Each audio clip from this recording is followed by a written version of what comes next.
Hey everybody, it is Monday, July 7th, and we are starting our second summer module today, which will be running for the next 4 weeks. This is Designing for Education, which is a brand new Design Forward module.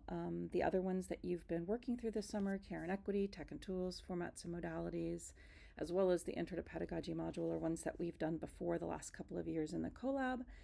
But this one we had not offered yet. So we've been putting the finishing touches on it and it's all ready to go. This is really where we're going to be diving into talking about and thinking about design and what design means for us as educators. If you were at Spin, there was some discussion of this, particularly in Sean Michael Morris's keynote and the activity that we did afterward. We've talked about it at a few other venues. The whole at Jan Jam, for example, when we kicked off this grant, the whole history of instructional design and what that means for the work that we do.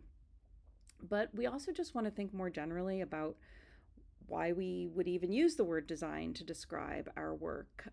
Do we think of ourselves as designers, and how is the design work that we do as educators different from design work that happens in other fields and in other contexts?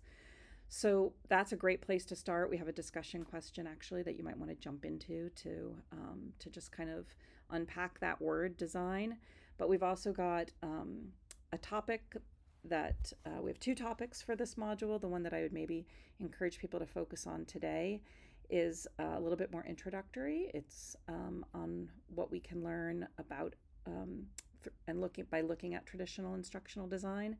And as we move forward into this module, we're also going to be really looking at different frameworks and strategies that some of which don't have a whole lot to do with instruction or education or instructional design, but that we think may be sources of inspiration or sources of rumination to consider your own practices and consider what you might do differently or how you might double down on what you're already doing. Throughout, don't forget the activities that we have. We have more activities in this module than the others, a couple extra ones. So don't forget those as another way to kind of practice what you're learning, share what you're learning. If you have any questions at all, feel free to reach out to us.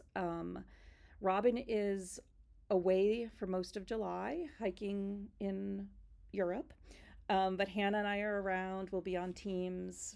If you're having trouble with anything on the website, hopefully we've ironed out most of those glitches in month one. But obviously, let us know if you run into problems. Feel free to reach out by email too. And we look forward to seeing you all online.